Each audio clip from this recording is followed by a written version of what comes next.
ئاگاژام کاتتان باش.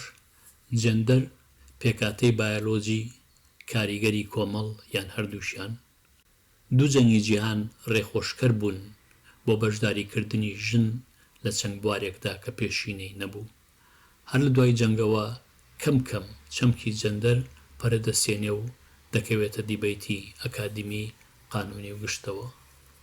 لە چەند بەشێکدا کە جارێ دڵنیا نیم بۆ چوونی جیاواز دەربارەی ئەم چەمکە تاوتوێ دەکەم و پەیوەندی بە چەمکی ڕەگەزەوە دەبەستمەوە. ڕەگەزم وەک پێکهاتەی بایۆلۆجی لەش بۆ بنەمای داڕشتنی کۆمەڵایەتی جێندەر بەکارهێناوە. لە بۆچوونمدا ڕەنگە لە نێوەندی جۆگەی هزری سەردەم کەمێک لامدا بێ هەڵبەدویستومە بە دیدێکی نوێوە لێی بڕوانم. هێندەی بکرێ خۆم دەپارێزم لە زاراوە و چەمکی زانستی، هەوڵ دەدەم بە زمانێکی پاراوی کوردی ساکار ئەم بابەتە ئاڵۆزە تاوتوێ بکەم. گەر سیاستێکی جەندەر پارێز لە دەستگای کۆمەڵدا بەرجەستە بکەین وەڕانکاری ئەرێنی بەرچاو دەبینین. من ڕێبوار فەتاحم، بایەخم زۆرتر بە بابەتی ڕۆشنبیریە. سوپاسیەوە دەکەم گەر سەبسکرایبێم کەناڵە بکەن و بە هاوڕێکانتانی بناسێنن. دەرفەتی نوێ بەڕێی دوو جەنگی جیهاندا. سەدەی 20 زۆر شتی گۆڕی. دوو جەنگی گەورەی جیهان ژیانی ئاساییان شڵەژاند و زۆر پرسی نوێیان هێنایە گۆڕێ، لەوانش پرسی جەندەر. زۆر جار دەگوترێ کە مێژوو بە خوێن دەچەرخێ. ڕەنگە دوو جەنگی جیهان خوێناویترین وەڕانکاری بووبن لە مێژووی نوێدا کە ژنیان خستە ناو جەرگەی کۆمەڵەوە. جێندەر کاتێک بوو بە پرس کە ژن ڕۆڵی گرنگی لە کۆمەڵدا کاریگەرانە وەرگرت. لە جەنگی یەکەمی جیهاندا 1914 بۆ 1918 نزیکەی 40 ملیۆن کەس بەدبەخت دەبن، 15 تا 22 ملیۆنیان دەمرن و 23 ملیۆنیشیان بریندار دەبن. بەریتانیا بە نمونە دەهێنمەوە. لە جەنگی یەکەمی جیهاندا دەسەڵات ژنی هاندا کە هاوکاری هاوسەری بێ بۆ بەشداریکردن لە جەنگدا. ژنان بەر لە جەنگ لە هەندێک بەشی ئابووریدا دەست بەکار بوون. هەڵبەت جەنگ ڕۆڵی دیکەی پێدان، بە کرێیەکی زیاتر کەوتنەکار و بەشدار بوون لە کاری مەترسیداردا. بۆی کە پیاوان بران بۆ بەرەی جەنگ، دەرفەت بۆ ژنان کرایەوە بەشداری چالاکی ژیانی کۆمەڵ بکەن. لە گواستنەوەدا بۆ نمونە 170,000 ژن کەوتنەکار کە پێش جەنگ ئەم ژمارەیە تەنیا 18,000 بوو. بۆ یەکەم جار ژن بەشدار بوو لە تەکنۆلۆژی قورسدا. بەگشتی 900,000 ژن لە تەکنۆلۆژی تەقەمەنیدا لە کاردا بوون، کارێکی زۆر مەترسیدار کە پێشتر کاری پیاو بوو ژن بە هیچ جۆرێک توخنی نەدەکەوت. ئیدی ژن سەلماندی کە دەتوانێت بەشدارێکی چالاک لە ژیانی کۆمەڵدا بکات. هەرچەندە کرێی کاری ژن زیادی کرد، بەڵام هێشتا ژن نیوەی موچەی پیاوی پێدەدرا. ڕاستە ژن جەنگاوەر نەبوو، هەڵبەت نزیکەی 100,000 ژن بەشدار بوون لە هێزی چەکداری بەریتانیادا لەو بڕگانەدا کە ڕاستەوخۆ نەدەجەنگین. هەروەک نزیکەی 90,000 ژنی پەرستیار بەشدار بوون لە کاری مەترسیداری بەرەی جەنگدا. تا 1918 نزیکەی 70,000 ژن نزیک لە سەنگەری جەنگ لە خزمەتدا بوون، کارێک کە هەم پسپۆڕی و ئازایەتی بێ هاوتای دەخواست، هەم ناسکی و مێرەبانی. بۆ هاوکاری دایکانی بەشدار لە بەڕێوەبردننی کۆمەڵدا کاتێک پیاو دەجەنگی، دەوڵەت نزیکەی 100 دایەنگەی کردەوە. ئەمەش هەنگاوێکی ئەرێنی بوو، دەرفەتێکی نوێی کردەوە بۆ دایک کە بتوانێت کار بکات. بەشداری لە کاردا ژنی خستە ناو بواری دیکەوە. بۆ نمونە وەرزش بوو بە یەکێک لە چالاکی زۆر ئەو بەشانەی کە ژن کاری تێدا دەکردن. دەگوترا پەرە بە خۆشگوزەرانی و تەندروستیان دەدات. جەنگی دووەمی جیهان 1939 تا 1945 لە یەکەم جەنگ کاولکارتر و درێژخایەنتر بوو. دەگوترێت کە نزیکەی 6 ملیۆن کەس قوربانی بوون، 20 ملیۆن چەکدار و 40 ملیۆن مەدەنی. مەدەنیەکان زۆرتر قوربانی بە ئامانجکراو بوون لە جەنەساید، کۆمەڵکوژی، بردومانی خست، نەخۆشی و برسیکردن. دەستی ژن لەم جەنگەدا تەواو دیار بوو. بەریتانیا بە نمونە دەهێنمەوە. لە 1940دا حکوومەت بۆ هاوکاری هێزی چەکدار لە ژنی تەمەن 20 تا 30 ساڵان هێزی بەرگری مەدەنی و پیشەسازی جەنگی دامەزراند. ژمارەی ژنی کارمەند لە 4 ساڵدا لە 1939 تا 1943 لە 5.1 ملیۆنەوە گەیشتە زیاد لە 7.25 ملیۆن. ئەمیش بەرزبوونەوەیەکی بەرچاو بوو لە سەدا 26ەوە بۆ لە سەدا 36ی هێزی کاری هەموو وڵات. بەشداری ژن لە پیشەسازی پێشکەوتوودا پێویستی بەوە بوو کە بەشدار بێ لە خەباتی مەدەنیدا. ئەمەش ڕەهەندێکی دیکەیدا بە بەشداری ژن لە کۆمەڵدا. بۆ نمونە لە بەریتانیادا ژنانی کارمەندی ڕۆژڕایس ناڕازی بوون لەوەی کە پیاوان بۆ هەمان کار کرێیان زۆر زیاتر پێدەدرا. کەیزەکەیان بردە دادگا و لە ئەنجامدا ڕژێمی موچە هەموار کرا کە دیارامەش سەرکەوتنێک بوو بۆ هێزی ژن. هەڵبەت ژنان هێشتا لەو باوەڕەدا بوون کە جوداخوازی دژیان دەکرێت. لە ئۆکتۆبەری 1943دا بۆ هەفتەیەک مانیان گرت. لەلایەکی دیکەوە بۆ هاوکاری ژنی کارمەند لە بەریتانیادا دەوڵەت نزیکەی 1345 دایانگەی دامەزراند. بەمەش دەرکی ئاوەڵا کرد بۆ دایکان لە کاردا بمێنەوە یان بچنە سەرکار. ئەو ڕۆڵە گرنگ و هەستیارەی ژن لە دوو جەنگی جیهاندا گرتێ دەست پێشتر خەون بوو. ژن چۆن ناو جەرگەی تەکنەلۆجی و بەڕێوەبردننی کۆمەڵەوە. هیچ چارێکی دیکە نەبوو. پیاوان ئەوی تەندروست بووایە دەجەنگی. ئەمەش دەرفەتێکی زێڕین بوو بۆ ژن کە کارابێ لە کۆمەڵایەتی و ئەو وەرکانە ڕابپڕێنێ کە بە درێژی مێژوو زەمینەی تۆکمەی پیاو بوون. سنووریش ئاوەڵا بوو دنیا کرایەوە. بۆ یەکەم جار لە مێژوودا ژنان بە ژمارەی زۆر لە دەری وڵاتی خۆیان دەست بەکار بوون. هەر ئەم کورتەیە نیشانی دەدات کە دوو جەنگی گەورە ژیانی کۆمەڵی گۆڕی و دەرفەتی بە ژندا بیسەلمێنێ کە دەتوانێت چالاک بێت لە دنیای پیاودا. ئەم دوو جەنگە ئەو قاوەغەیان تێکشکان کە ژنجەی ناوماڵە و کاری پیایی پێ ناکرێ یان کاری پیا و شایستەی نییە. دەرکێکی زۆر لە ژن کرایەوە بۆ بەشداری لە ژیانی ئابووری، کۆمەڵایەتی، سەربازی، کللتوری و تا دواییدا. ئیدی بایەخی کۆمەڵایەتی ژن زیادی کردو بوو بە بابەتی لێکۆڵینەوەی زانستی. ناسنامەی ڕەگەز و جێندەر. هەتا 1950 جێندەر و ڕەگەز دوو ناوبوون بۆ هەمان دەرکەوتەی سروشت. لە دوای یەکەم جەنگی جیهان ماگرێت مەید ئەنترۆپۆلۆجیستی ناسراو دەنووسێ لە هەندێک کللتوردا پیاو کارێک دەکات لە ئەوروپا بە خانمانە دەناسرێ. ئەمە ڕێی خۆش کرد بۆ ڕەخنەگرتن لە تێڕوانینی باوی بێبنەما. هەرچەندە مەید بۆ چوونی سێمەندە بەوا بە زانستی نازانێ. هەڵبەت کتێبەکەی دەبەوە ڕەگەزی دووەم یان دە سەکەند سێکس کە لە 1940دا بە چاپ دەگات شۆڕشێک دەبێ لە تەقینەوەی دیبەیت لەسەر ژن و پیاو. دەبەوە دەنووسێ کەسێک بە خانمی لەدایک نەبووە کراوە بە خانم. دیارە هێشتا چەمکی جێندەر بۆ جۆرەی ئەمڕۆ دەزانین نەچەسپاوە.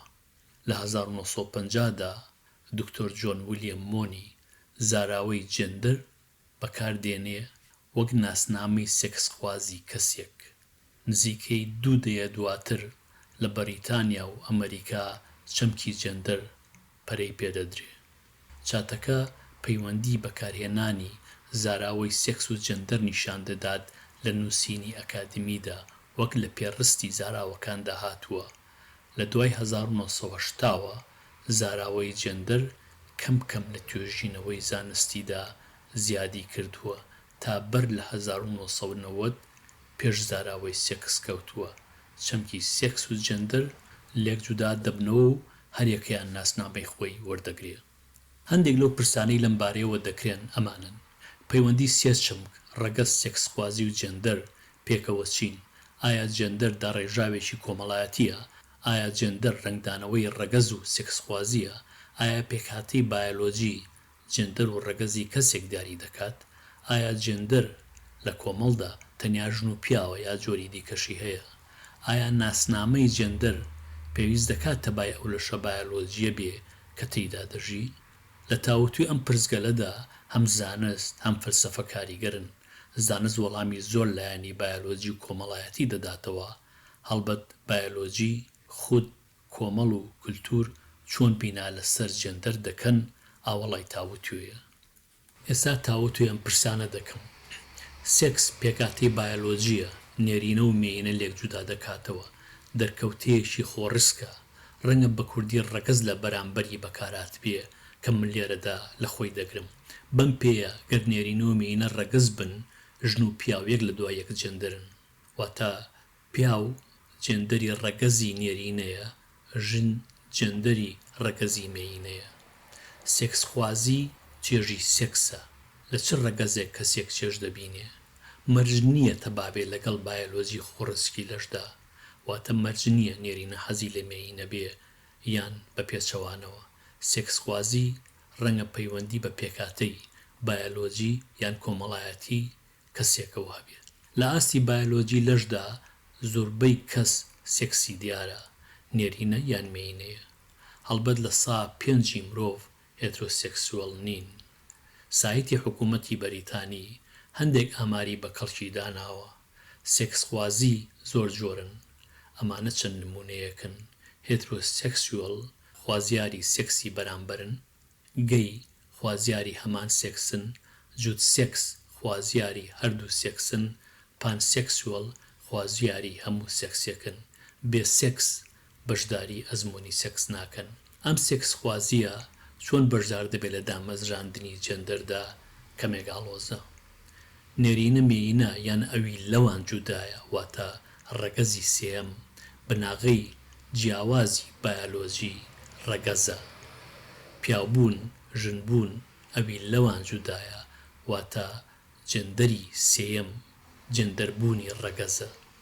چەمکی جێندەر ئاڵۆزە و جێدیبەیتێکی زۆری کۆمەڵایەتی فەلسەفی و زانستیە. جێندەر ناسنامەی کۆمەڵایەتی ڕەگەزە، نێرینە یان مێینە. سروشتی کەسێک وەک ئەوی یەکەم لە کۆمەڵ و کللتوردا ڕەوتار دەکات، واتە چۆن گزارشت و نمایش لە خۆی دەکات. دووەم، چۆن کۆمەڵ دەیبینێ و ڕەوتاری لە تەکدا دەکات. بۆ نمونە جێندەر ئەمانە لە خۆ دەگرێت. کەسێک چۆن ڕەوتار دەکات، گفتار دەدات، چۆن خۆی دەگۆڕێ، لە چ دەوروبەرێکدا دەژی، هاوڕێکانی شوێن، کات لەکوێ بەسەر دەبات تا دوایی. واتە بوونی کۆمەڵایەتی و کللتوری جێندەری کەسێکە. جێندەر ئەنجامی بیناکردنی کۆمەڵایەتیە لەسەر لەشی بایۆلۆجی مێینە، نێرینە یان ڕەگەزێکی دیکە. دیارە ئەستەمە بتوانین ڕەگەز و جێندەر لێک جودا بکەینەوە، چونکە هەرکە لە دایک بوو کەسێک ڕەگەزی دەکەوێتە ژێر کاریگەری کۆمەڵەوە، واتە دەکەوێتە پرۆسەی گۆڕان بۆ جێندەر. تەنانەت بر لە دایک بوونی لە هەندێک کللتوردا، بۆ نمونە لە بەریتانیادا، گەر ڕەگەزی زانرا ئامادەکاری بۆ داڕشتنی جێندەر کراوە. بۆ نمونە گەر کوڕ بێ، هەموو پێداویستیەکی ئەو ڕەگەزەی بۆ ئامادە دەکرێت بە ڕەنگیشەوە کە جیاواز دەبێ لەوەی بۆ کچێک دەکرێت. بۆ نمونە لە بەریتانیادا بۆ کچ ڕەنگی پەمەیی بەکاردێ و بۆ کوڕ ڕەنگی شین. بە هۆکاری ئەتیکی و قانونی ناتوانین تاقیکردنەوە لەسەر مرۆڤ بکەین بۆ پێکهێنانی بۆ چوونێکی دروست لەسەر جێندەر، ڕەگەز، سێکسخوازی. بۆ نمونە ناتوانین کە هەر لەدایک بوو مێینەیەک یان نێرینەیەک لە دوورگەیەکدا بند بکەین بەرکەز نەکەوێ تا بزانین بە تاقی تەنیا ناسنامەی جێندەر وەردەگرێ. بۆ نمونە گەر ئەم کەسە لە تەمەنێکی کامڵدا کە هێشتا لە دوورگەکەدایە و بەرکەز نەکەوتووە، بەرگی ژن و پیاوی کۆمەڵی ئەو دەمەی پێ بدەیت، کامیان پەسەند دەکات؟ ئایا سێکسخوازی چی دەبێت؟ سەودای سێکسی بەرامبەر دەبێ، سێکسی خۆی هیچیان یان بە جۆرێکی دیکەی لێدێ؟ لەم توێژینەوەیەدا دوو پرسیار گەلێک گرنگن. ئەگەر ڕەگەز و جێندەر هێن تێگاڵۆسکاون، بۆچی جیاماکردوونەتەوە؟ بۆچی پێویستە لە ناسنامەی جێندەر تێبگەین و لێ بتوێژینەوە؟ ئەم جوداکردنەوەیە بەڕای من پێویستە. بۆ نمونە گەرمێنە و نێرینە بۆ گژەرخانێک بۆ ناسنامەی جێندەر مامەڵە بکەین و هەوڵ نەدەین لەو ژێرخانە فرە ڕەهەندە تێبگەین، ئەستەمە لە ناسنامەی جێندەر تێبگەین، واتە ئەستەمە لە ناسنامەی مرۆڤ تێبگەین. ڕاستە زۆر بەمان ڕەگەزمان دیارە، هەڵبەت لە نێوان نێرین و مێینەدا خۆڕسک ڕەگەزی دیکەش هەن کە ڕەنگە جێندەری دیکە لە کۆمەڵدا بینا بکەن، هەروەک ڕەنگە کۆمەڵ خۆی لەسەر ڕەگەز جێندەرێک بینا بکات کە لەگەڵ ئەو ڕەگەزەدا تەبان نەبێ کە لە شتەیدا دەژی. توێژینەوەی ڕەگەز و جێندەر ڕەنگە چەند ڕەهەندێک لە خۆ بگرێ. یەکەم، ڕوونکردنەوەی ئەم چەمکانە بە تایبەت بۆ کۆمەڵێکی داخراو بە نەریت زۆر پێویستە.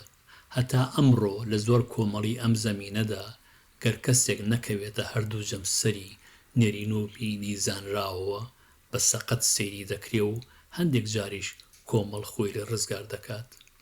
هەڵسوکەوتی کەسێک ڕەنگە بنەمای بایۆلۆجی هەبێ، بێڕەوژ نییە و لە نەریتی کۆمەڵایەتی وەرنەچەرخاوە. دووەم، بۆ تێگەیشتن لە مرۆڤ بوون ڕەگەز و جێندەر پێویستن. ناسنامەی کۆمەڵایەتی مرۆڤ جێندەر و ڕەگەز لە خۆ دەگرێ. بەبێ تێگەیشتن لە هەردووشیان جیاوازیمان دەرناکەوێ کە زۆر پێویستە بۆ یەکگرتنمان نەک دابڕانمان. جیاوازی جێندەر بەهێزی ناسنامەمان وەک مرۆڤ دەردەخات. ڕەگەز و جێندەر تەنیا دوانەیەکی پێکەوە لکاون لە فرن ناسنامەی مرۆڤدا. قوڵبوونەوە لە هەر ناسنامەیەک هاوکارمان دەبێت لە تێگەیشتن لە خودی مرۆڤ خۆی. تێگەیشتن لەم دوو چەمکە زۆر گرنگە بۆ ئەوەی لە یەکتری تێبگەین. بۆ نمونە یەکێک لە دەرئەنجامی ئەم لێکۆڵینەوەیە دەری دەخات کە جێندەری ژن و پیا و جیاواز بیر دەکەنەوە. بۆ بەردەوامبوونی پەیوەندیەکی تەندروست لە نێوان ئەم دوو جێندەرەدا پێویستە لە ناسنامەی یەکتری تێبگەن تا بزانن چی لە یەکتری چاوەنوەڕ دەکەن. هەروەک ئەم تێگەیشتنە بنەمایە بۆ دامەزراندنی خێزانێکی بەختەوەر. چوارەم، ئەگەر لە سروشتی مرۆڤ تێبگەین دەرک بەوەش دەکەین کە جێندەر پێویست ناکات تەنیا ژن و پیاو بێ، بەڵکو جۆری دیکەشی هەیە کە هەم ڕەگەزیان جیاوازە لە نێرومێ، هەم سەودای سێکسخوازیان. ئەم تێگەیشتنە ڕەنگە ژیانی زۆر کەس بپارێزێت. لەگەڵ ئاڵۆزبوونی ژیان و کرانەوەی کۆمەڵدا چەندین پرسی نوێی پەیوەست بەم چەمکانەوە هاتوونەتە گۆڕێ و لە ژیانی کۆمەڵایەتی، ئەکادمی، قانونی و ئەوانی دیکەدا ڕێگیان داوەتەوە. ئێستا بەشی جێندەر لە ژمارەیەشی بێشوماری دەستگای ئەکادمی، دەوڵەتی و کۆمەڵایەتیدا بەرجەستەیە. هەروەک جێندەری جیاواز لە زۆر وڵاتدا وەک بەریتانیا بە قانون پارێزراوە. لە بەشەکانی داهاتوودا ڕۆشنایی دەخەمە هەندێک لایەنی گرنگی دیکەی ئەم چەمکانە. من سوپاسیەوە دەکەم کە لەم بەشەدا هاوڕێم بوون هەتاکو بەشێکی دیکە ئارام و کامەران بن. لەگەڵ ڕێز و خۆشەویستی ڕێباو فەتاح.